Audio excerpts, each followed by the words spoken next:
Hey, what's going on everyone? Chris back with another video. Today we're going to be going over the Pixel Experience ROM for the OnePlus 6. I've been using this ROM for the past couple days. I've been pretty pleased with it as far as performance, stability, and really enjoying it actually. If you guys are interested in picking up a OnePlus 6T or OnePlus 6 from OnePlus, you can use my $20 off coupon down below. I'll leave a link for that as well. The installation process for this is a little different and complicated. You'll need to format data, then flash OxygenOS Pi or a Beta Pi build on both A and B partition. Then you'll need to factory reset on one partition, reflash TWRP, flash this ROM, flash TWRP again, boot into the other partition, factory reset, flash this ROM, flash TWRP, and then you should be able to be fine booting into this. So yeah, I'll leave a link in the description where you can find out where you can download this in the XDA form, no problem. A few things that aren't quite working just yet. Google Pay isn't working because something with the CTS profile is wonky, so it doesn't allow for pay to work. Though it does pass safety net, that is only because I'm using a module safety patch. I'm able to add my credit or debit cards into Google Pay, but it doesn't work at terminals. That's something weird. I've noticed that my network signal and LTE coverage drops out and is weaker for some reason. I've ensured all my settings for T-Mobile are correct, but I just noticed that overall it just drops out more often. That's a little weird. Maybe there's an update to that the developer can resolve at a later time. Minimum brightness is also still pretty bright, especially at nighttime. That's just something I've noticed. Adaptive brightness doesn't quite work either. When it's turned on, I turn the brightness down all the way to 0 here basically. For example, turn off the screen, turn it back on, and then sometimes it jumps back up to like up here. So that's something that hopefully gets resolved. You do get all of your Pi gestures that you normally would expect in a Pixel. Animations are actually pretty great.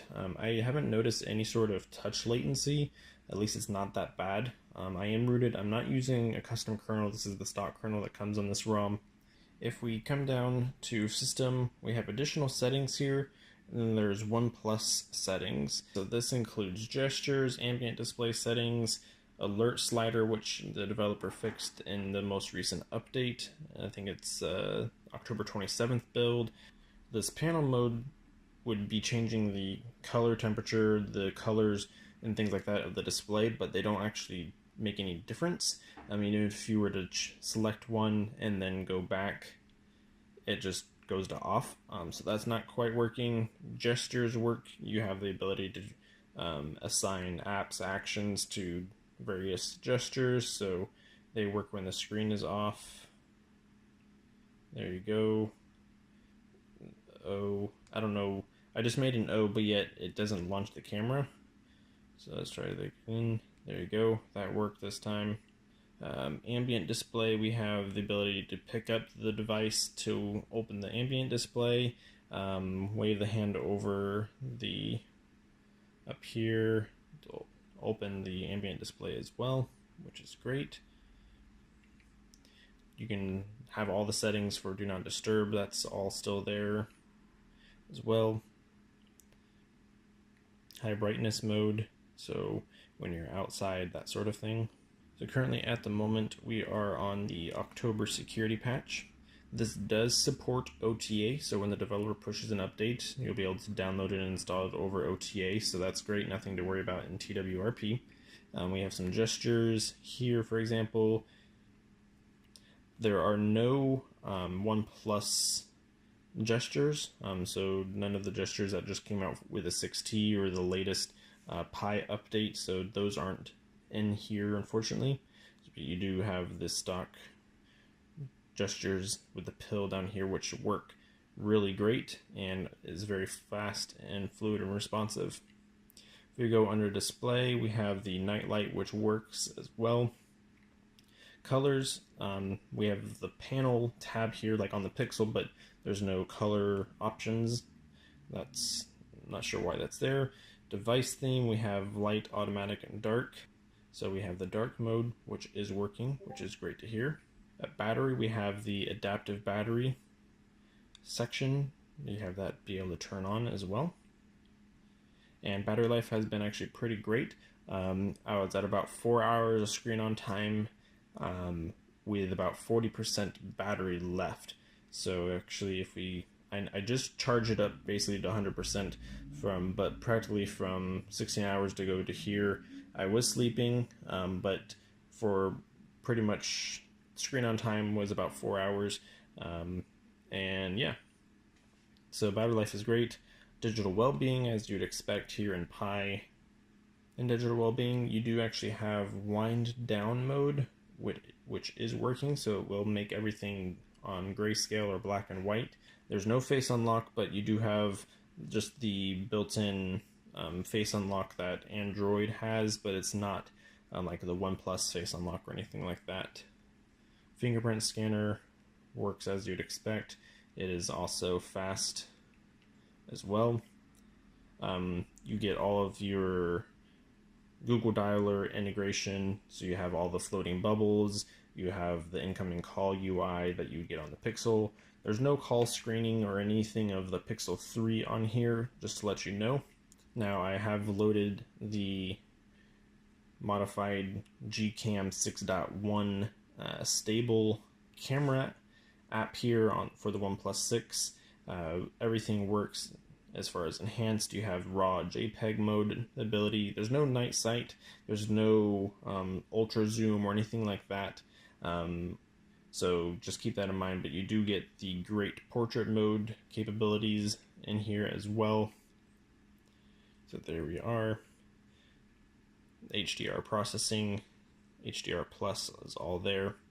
So we go into settings here, you have your grid, you have your 1080p, 60 frames a second, advanced HDR control, H.265 compression as well there. What else? Other issues have I been experiencing? As far as volume, the volume is over here, which it should be over here because the volume rocker is on the left side. Not too big of a deal.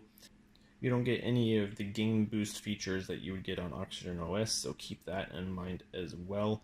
I am using also Franco's nap time app for additional battery savings to disable Wi-Fi on those, things like that. Check his app out. Fantastic. Definitely helps save and prolong the battery life a little bit there too. But overall performance is great. Haven't been too disappointed with anything in terms of real major bugs, just the mentions of signal stability. Pixel Experience ROM has actually really changed my perception of needing to upgrade from the OnePlus 6 to the 6T. That would be a whole separate video and giving my thoughts on the 6T. I'm not going to get one. Wait for that video to come out. But overall performance has been fantastic. Here with Pixel Experience on the 6, I pretty much am able to get a Pixel, obviously, like experience without having to spend the money of getting a Pixel. So yeah, performance has been really great on this thing. I'm pleased. Just a little bit of bugs here and there, but that is definitely doable and able to live with on a daily experience. Hopefully the next update, Google Pay, works. According to OmniROM, they found a fix that they're going to be pushing an update. So anyways, what do you guys think of this? Would you like to see more videos of ROMs for the OnePlus 6? Let me know down in the comments. I'll leave all the links where you can get this ROM down in the description. Thank you all for watching. If you guys have any questions on the Pixel Experience ROM here, let me know in the comments down below, and I'll see you on the next one.